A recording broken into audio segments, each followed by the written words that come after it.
All right, number 3 says use the definition of division to find each quotient if possible.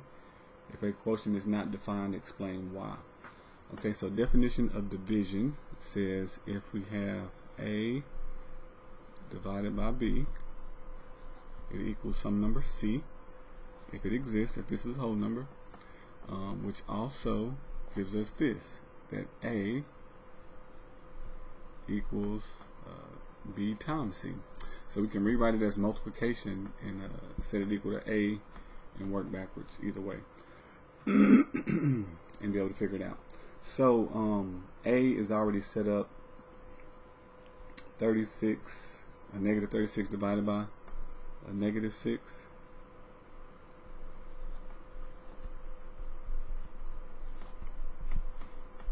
This would give us a positive 6. Negative divided by negative is positive. Furthermore, if we verify this, we should be able to prove negative 36 is equal to 6 times negative 6. And it is. 6 times 6 is 36. It will be negative based on the definitions. So A will give us a positive 6.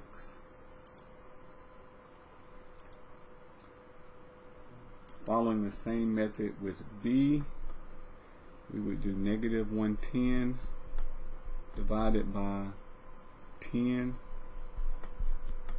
and this would give us 11.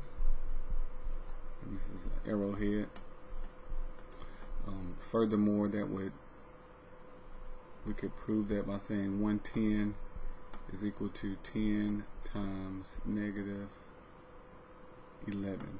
I don't know why I left my negative off.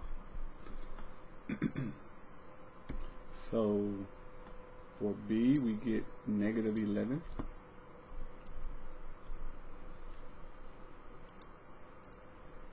And then 4 says negative 4 divided by 0. Now, this is a big issue that most people often forget, that you cannot divide by 0. But let's show why with the definition of division. Says if you divide, and let's say that this was equal to 0, which is not, it's undefined.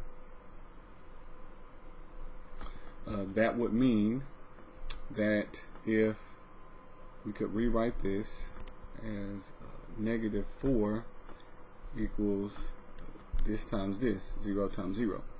And since when we multiply 0 times 0, or 0 times anything, we're going to get 0, there's no number that we can multiply times 0 and get 4. So because it doesn't work backwards, that's why we have no way to define this. So this is not equal to 0, it's undefined. And the reason being, the quotient is not defined because dividing by 0 is not defined. The quotient is not defined because dividing 0 by some other number is not defined. Dividing by 0 is not defined. We can divide 0 by some other number.